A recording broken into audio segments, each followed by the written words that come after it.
Steve, why do you have a suitcase in the hallway? Are you planning to go? Oh no.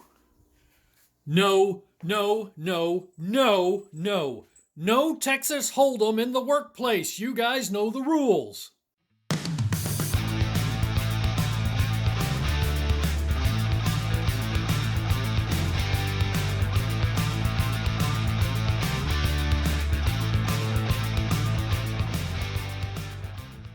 Hello and welcome to another episode of Spooky Tales with Steve the Cat, the show where we discuss horror movies. A little bit of housekeeping to take care of right off the bat. We've got a little bit of incident of workplace rule violation here. So here we have Steve's animatronic stunt double, Mr. Fancy, the demonically possessed production assistant, and the newest member of our cast, Professor Edgar Fluffosaurus, Professor of Monsterology, and they are clearly engaged in an illegal game of Texas Hold'em. Now, apparently, me issuing memorandum after memorandum on this subject is not sufficient, so we're going to have to resort to some good old-fashioned shaming. So, Fancy, tell everybody at home that you're sorry. I thought the rule was just no blackjack. No, the rule is no gambling of any kind. No cards, no dice, no roulette wheels, no death pools. Steve the Cat is a compulsive gambler, and if you gamble in front of him, he immediately dips into my retirement savings and charters a flight to Vegas, and I have to work another 5 years to retire. This has to stop, so now I need you to apologize. I'm sorry. That's better. Anything else you'd like to add? This is humiliating. All right. Yeah, you always just go with the crowd. But you, I expected better from you. You are a credentialed academic. You should know better. My apologies to everyone here for my vulgar behavior. I was only trying to make a little bit of scratch. Daddy needs a new pair of shoes. Well, that's a pretty nice apology, but I'm still very disappointed in you. Anything else you'd like to add? Although it pains me to make accusations, I am very confident that Mr. Fancy cheats at cards.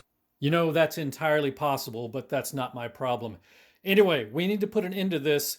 Let's get to tonight's episode. We're doing a couple of movies tonight featuring masked slashers. Should be a lot of fun, so let's get to this episode of Spooky Tales with Steve the Cat.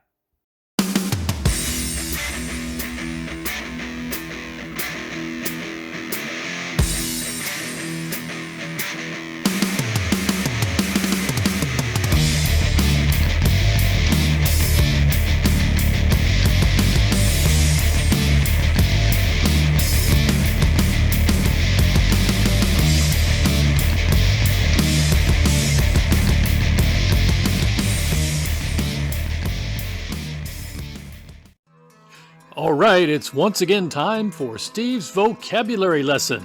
This is the part of the show where we come up with new and creative words in an attempt to stay ahead of social media bots and algorithms that would otherwise try to ban us. Word number one for this week, tangerining. This is a noun, meaning the action of removing the outer covering of a character, typically in a manner that leaves the outer covering intact, or at least mostly intact. Now, this term, the typical usage refers to actions involving the character's noggin. And, just as a final note, okay, they can't all be winners, but, this sounds much more sophisticated than peeling. Our second word for this week, fonduing. Now, fonduing actually appears in sources like Urban Dictionary, referring to time spent with the object of your romantic affection, and that's taken from the 2011 Captain America movie. As much as I love Captain America, we don't accept that definition here. Here, fonduing refers to the action of sticking a character on the end of a long fork. Now, colloquial forms of this term include frog gigging and kermiting. Please keep these terms in mind, they'll come up later in the episode. Before we go any farther in this episode, I wanted to take a moment and talk about director Robert Green Hall, who directed the movie Laid to Rest, which we will be reviewing in today's episode. We started work on this episode. I had put the review of Laid to Rest in the can, and then we received word that Director Robert Green Hall had tragically died at a young age, and I did not want to put this episode out there without at least taking a minute to pay our respects to Robert Green Hall. So, Robert Green Hall was born in Detroit, Michigan in 1973, and he is well known as a special effects artist and film director. I won't say he got his very first job working for Roger Corman, but much of his early work was performed on low-budget films working for Roger Corman, and a lot of people don't understand the really valuable role that people like Roger Corman play in the filmmaking ecosystem by providing an environment for young directors, young special effects artists to really make their bones and get their foot on the first rung of the ladder in the filmmaking industry.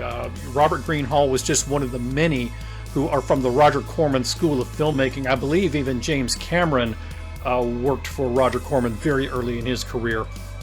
More recently, he was the owner of Posthuman FX, the special effects shop, a very well-known and well-respected special effects shop. His special effects appeared all over the place. He was a very, very well-respected special effects artist. Just a few places you might have seen his work were on Buffy the Vampire Slayer, the movie Prom Night, and that would be the more recent remake, obviously not the original from the 1980s. Paranormal Activity Parts 2 and 3, and many, many others, too many to mention on one slide. As a director, he directed the movie Laid to Rest, which we will be reviewing today. He also directed Chrome Skull, Laid to Rest 2, the sequel, and worked as a director on the Teen Wolf TV series. Robert Green Hall passed away far too soon. Our deepest condolences to his family, to his friends, and all those who loved him from those of us here at Spooky Tales with Steve the Cat. So our first movie for tonight is called Laid to Rest. And you see the poster right there. This is a slasher movie that was released in the year 2009. It was directed by Robert Green Hall, and the cast includes Bobby Sue Luther, Kevin Gage, Sean Whalen, and Lena Headey. Yes, Cersei Lannister herself. My least favorite actress on earth. In my opinion, she was far and away the worst thing about Game of Thrones.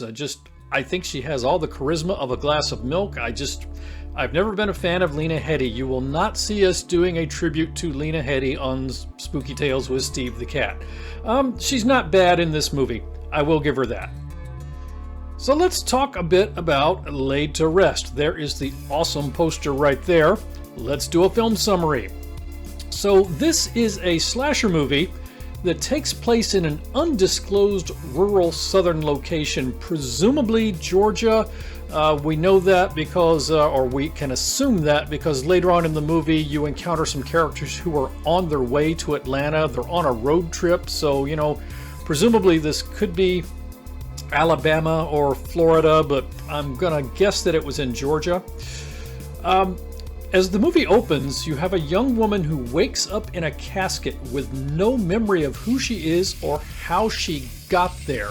Now, as the movie goes on, her memory's going to come back a little bit, but especially early in the movie, it's going to seem to you like it's almost a little bit overboard, where she just doesn't know how to do anything. And I want you to cut her some slack, because as the movie goes on, what you're going to learn is that she has actually suffered a pretty substantial head injury, and she's probably nursing a really, really nasty concussion. And that's why her memory is kind of screwy, and that's why she's just having trouble doing basic things, but she gets stronger as the movie goes on. Now, almost immediately after getting out of the casket, she is set upon by a killer wearing a chrome skull mask and who carries a vicious-looking knife and a video camera. She does manage to escape, and in the course of her escape, she meets up with one and then another local, and the two locals attempt to help her, thus placing themselves in the killer's crosshairs.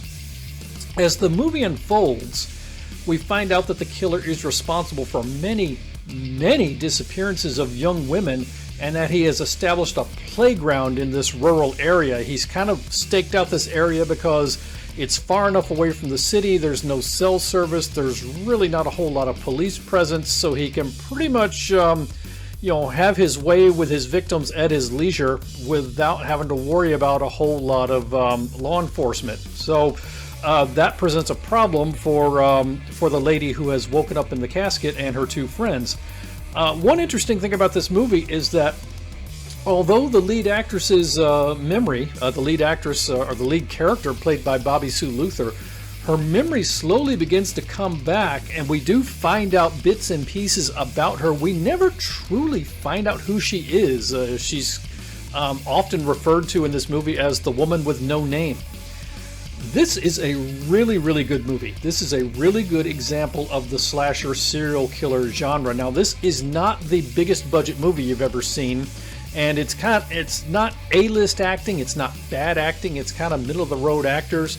I'm looking at my notes that I took on this movie, and I specifically said it punches above its weight. It's one of those movies where the whole is better than the sum of the parts, even though they didn't have a huge budget necessarily to work with, and it's not necessarily, Olivier caliber actors.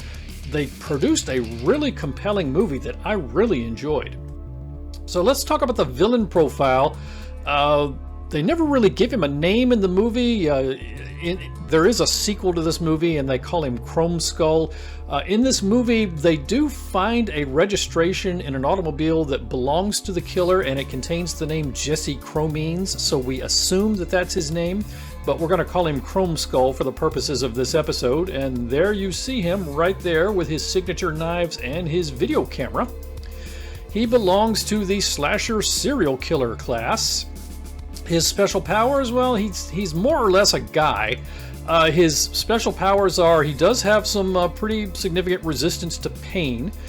He does have some pretty terrific proficiency with knives, and he is, as we discover as the movie goes along, presumably he is very wealthy.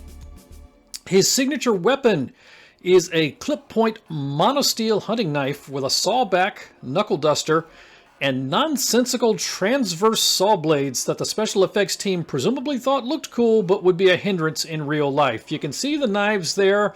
I'm assuming it's monosteel. I don't see a Damascus pattern, and you wouldn't do like a Sanmai construction in something with a saw back like that, so I'm going to assume this is just a high-carbon monosteel knife.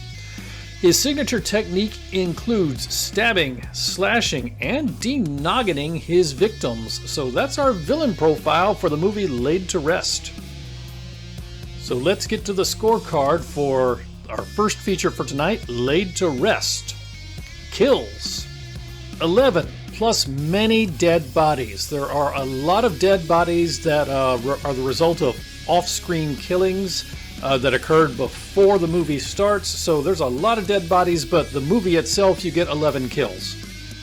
Bare breasts, 3, plus, again, many dead bodies. Car chases, none. The movie does involve a good bit of traveling around by car, but there's really nothing that you would call a car chase. It's more of, can we get to this location before this guy gets to that location, and so on. Being in a rural location, every location in the movie is pretty far away from every other location, so a good bit of the movie is just spent traveling by car. Denoggenings. 5, plus many dead bodies, many of which have been denoggened.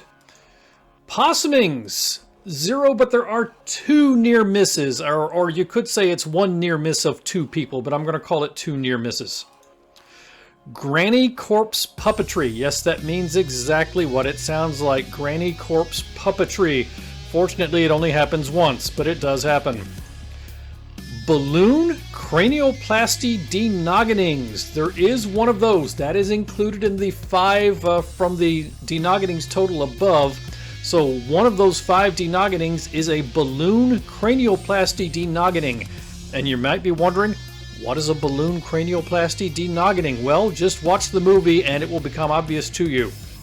And finally, guys with Iron Maiden logos on their shoes, despite the fact that they're singing along to dance music while on the way to a rave in a Prius. Oh, yes, there is one of those. This is a good movie. This is a good movie with a cast that you will actually root for. This is not a movie where you're going to root for the killer. This is a movie where you're actually going to want to see the cast survive. except for this guy with the Iron Maiden logos on the shoes. Now, he does not have a big enough role in the movie for me to formally categorize him as Jar Jar Binksian, but oh my god. Iron Maiden logo on the shoes, and as they're driving along in their Prius, they're dancing and singing along to a song that, I kid you not, the lyrics are, "Sexy bitches are my favorite kind of bitches." I am not making that up. That is really what they're singing, and yet he has Iron Maiden logos on his shoes. They needed to kill this guy, resurrect him, and kill him again. So, Steve's final score for Laid to Rest. We're going to give it 3 paws out of 4. This is a really good slasher movie. It rises above a modest budget, and you will want to actually root for the cast of characters. That's kind of the, to me, the dividing line between whether something's an okay slasher movie or a good slasher movie. If it's a good slasher movie, you'll actually find yourself compelled by the cast members, and you'll actually kind of want them to succeed, and that's the case in this movie. Now, I'm going to throw a little addendum in here. There is a sequel to this called Chrome Skull Laid to Rest 2. If you watch Laid to Rest, and if you enjoy Laid to Rest, I am going to strongly recommend that you do not watch the sequel. Without getting into too many details, let me tell a story. Many, many years ago, a director named Ridley Scott made a really awesome sci-fi movie called Alien. And years later, another director named James Cameron did a follow-up to Alien called Aliens that was also outstanding. And then the studio got the idea, wow, we've got the makings of a franchise here. Let's rush out another sequel. Well, when you rush out another sequel, a lot of the times the cast members are not available. And so the makers of this movie called Alien 3 just decided, oh, well, we'll just kill off everybody who's not available to appear in the sequel. Thus, Alien 3 earns itself a special place in hell as quite possibly the worst movie ever made. Not because it's necessarily the worst movie ever made in terms of writing or production values or acting, but because it retroactively ruined an outstanding movie that came before it by basically killing off everybody that was in it and making the movie pointless. The sequel to Laid to Rest, I'm not going to say is exactly the same thing, but it has kind of the same problem that not everybody was available. So there's going to be some people that you rooted for in Laid to Rest, and they just had to figure out what to do in the sequel, and they wrote them all out in a way that's not really satisfying. So I'm going to leave it there. Definitely see Laid to Rest. Definitely avoid the sequel, Chrome Skull Laid to Rest 2. So that's Steve's take on Laid to Rest.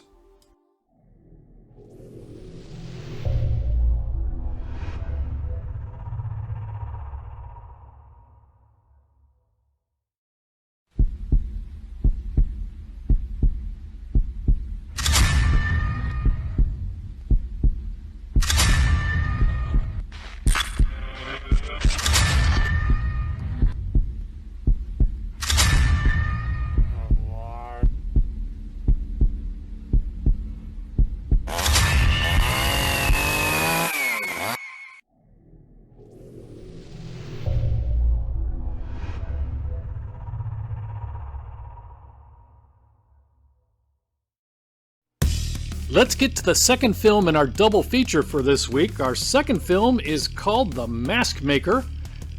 There you see the poster right there. This is a slasher movie with a supernatural element to it. This was released in the year 2011. It is directed by Griff First. And the cast includes Nikki DeLoach, Stephen Coletti, Annabella Casanova, Ross Britz, Terry Kaiser, Mariah Bonner, AJ Allegra, Laura Grice, and there are a few others as well. And one other note on this, when this was originally released, it was called Masquerade. If you're looking for this on streaming services today, you'll find it as Mask Maker. It's possible if you're looking through old DVD copies, you might stumble across it under the title Masquerade. So there's the poster for Mask Maker. The tagline is Meet Your Maker. Let's do a quick film summary. So this is a slasher film with supernatural elements. It takes place in rural Texas, although it was filmed in Louisiana. This is one of a growing number of horror movies that has been filmed in the Louisiana area. The gist of the movie is a college student buys a 19th century farmhouse and 40 acres of land as a birthday gift for his longtime girlfriend. Nice guy. He was able to get a great deal on the house because of the homestead's sad, mysterious past, which, in all honesty, he did not know that much about when he bought the house. The two have a plan to flip the house and put the profits towards their future together. The girlfriend, at least, is like an economics major, business major. We don't find out exactly what her major is, but she's really into finance and investing. So their idea is to do this as a business venture. So for her birthday weekend, 4 friends come to stay with them for a weekend of fun and flipping. Unfortunately, they accidentally break the spell that had been used to imprison a cursed killer. The killer then stalks them one by one, stealing the faces of his victims and using them to cover his own deformed face. So let's talk a bit about the villain profile for this movie. The villain's name is Leonard Beaumont, and I'm guessing on the last name there, his mother's last name is Beaumont. They never actually give his last name, so we're just going to go with Leonard Beaumont. There you see a picture of him as a young child there with his face that does not look so bad right now. It gets worse and worse as he gets older and older due to a spreading infection that they just can't cure. He is a supernaturally powered slasher. His special powers are, well, being supernaturally powered, he's unkillable. And he also has amazing proficiency with an axe. His signature weapon is a woodsman's axe. Now, he does not use a woodsman's axe exclusively, but as you watch the movie, you'll see that, given his preference, he will use a woodsman's axe. And his signature technique involves tangerining and often denoggening his victims, and then donning the peel. So that's the villain profile for The Mask Maker. All right, let's get to the scorecard for our second feature for this evening, The Mask Maker. Kills 13, and I've said 13 plus more assumed. There is one scene in the movie where it just seems implausible that the killer could have gotten from point A to point B without killing more people, but we don't know exactly how many, we don't know exactly how it would have occurred. It all happens off screen, so we're going to call it 13 plus more assumed. Bare breasts.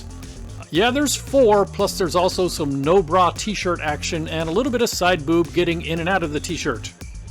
Denoggenings. 3, including a pig. If you recall what we talked about earlier, Leonard Beaumont's favorite toy is a woodsman's axe, and he does swing for the fences a couple of times. Insnappinatings. 2. Fonduings. Putting the character on the end of a long fork, or if you prefer, frog-gigging or Kermiting. 3. Deus Ex Nada. Going back a couple of episodes for this one. There's one of those. Michael Berryman sightings. I'm going to say multiple now. Michael Berryman is just a legend in the horror movie community. Even if you don't know him, you do know him because you know his face. He's famous for having been in movies such as The Hills Have Eyes, for example. In this movie, he actually plays a good guy. He plays a kindly general store owner. The first time I watched this movie, I could have sworn I counted 3 Michael Berryman sightings. When I rewatched it last night, I recall seeing 2. In fairness to myself, when I rewatch a movie for this show, I'm usually working on something else simultaneously, either for my day job or for another episode of the show. So maybe I missed one, but there are at least 2 Michael Berryman sightings in this movie. And finally, worst episode of House Hunters ever. Actually, no, but we'll get to that film at a later date.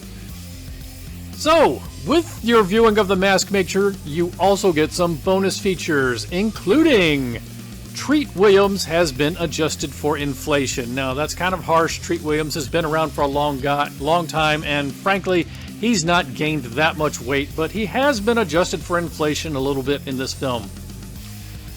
Misogynistic college professors. Yeah, you'll want to see him die, and he doesn't. He's just a bit player who only has one line of dialogue, but still. World's worst utility company hookup guy. I mean, he's just super creepy. You won't feel bad about seeing him get polished off. Impromptu witch trials, and who doesn't love those?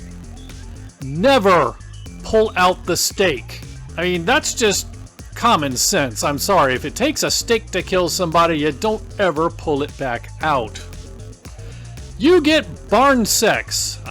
Did not know that women were into barn sex, but apparently they are. You get more barn sex. Yes, 2 different women, 2 different incidents of barn sex in this movie. And finally, I would like the ladies to sound off in the comments on this last bullet. What is the deal with actresses leaving the bra on during sex? There is a scene in this movie where, okay, my first thought was maybe she didn't want to show herself topless, and so she got her agent to agree to let her do the sex scene with the bra on. But she still got the guy grinding away on top of her and practically motorboating her, and then she does show everything off later, getting in and out of the bathtub. So I don't get it. What is the deal with leaving the bra on during sex? Every chef has his recipe, I assume, but to me, that just seems like somebody has skipped a couple of steps. And the only thing I can think is maybe barn sex, with all the straw is just a little bit pokey, and so they got her to leave the bra on because of that. But I'd really like to hear some more about that in the comments because I just don't get it. So our final score for The Mask Maker. We're going to give this one 2.5 paws out of 4. It is a formulaic but above average entry into the masked slasher genre. If you like Friday the 13th or Halloween, you'll probably enjoy it. I have watched this movie several times, and I have enjoyed it every time, but I cannot come up with anything about it that says, wow, this is what makes this movie more special than other movies. It's like the baseball player that does everything well, but he's not a Hall of Fame caliber player. It's just a solid masked killer movie. If you enjoy Friday the 13th type movies, you should enjoy this one. So that's Steve's final score for The Mask Maker. Well, we're almost to the end of yet another episode, but before we go, as we do every week, let's talk about some other stuff Steve watched this week. Number 1, Soul Survivors.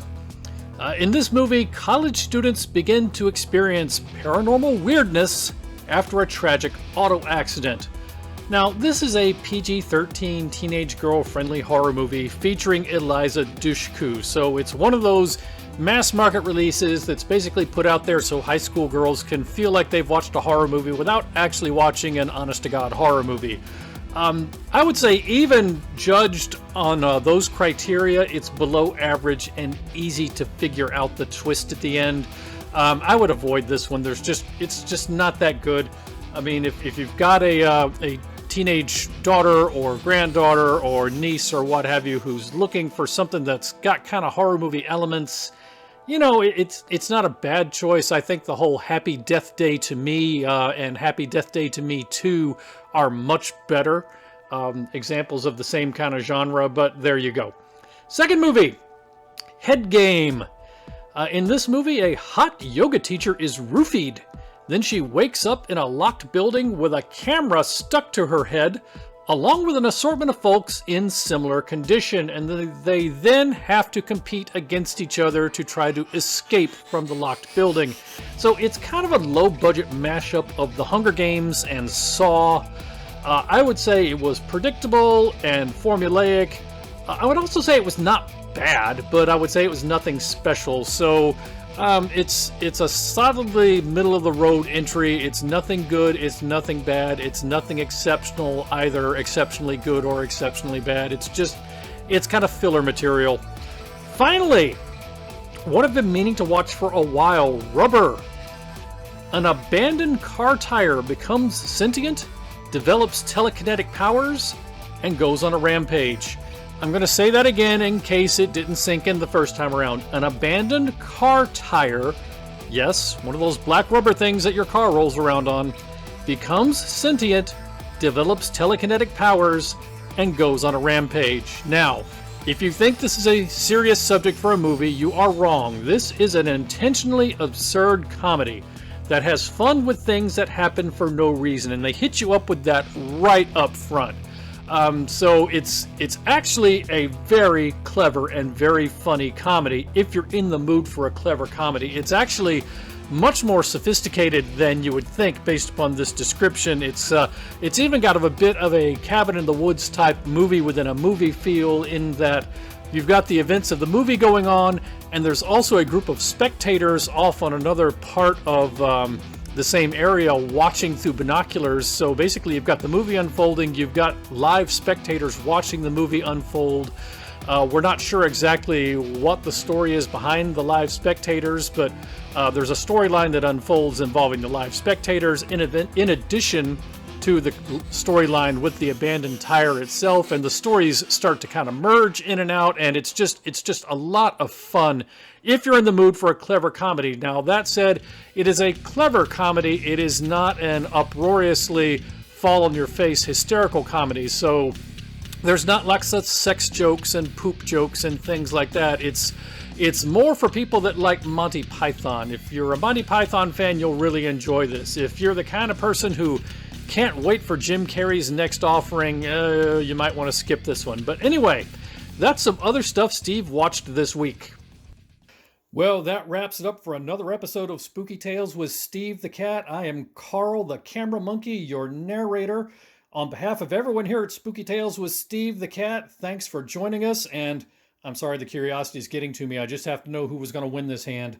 Let's see what we got here. An unmatched 2 and a 7. That's the worst hand imaginable. You are terrible at this. All right, animatronic stunt double. Let's see what you got. Queen high, but that doesn't really help you with 2 3s and a 5 on the table. How about you, Fancy? A 3 and a 10. 3 of a kind. I'll be darned. I think you do cheat at cards. Well, that's everything for now. Bye-bye, everybody. Well, as you can see, Steve is still on a catnip high right now. I had to go bail him out from downtown Vegas. He had too much catnip, picked a fight with one of Siegfried and Roy's white lions, punched it right in the mouth, got arrested. It's now the second casino that's banned him. Anyway, he'll be over this in a couple of hours. Anyway, that's all for this week's episode of Spooky Tales with Steve the Cat. Hope you've had a great time. We'll talk to you later. Bye-bye.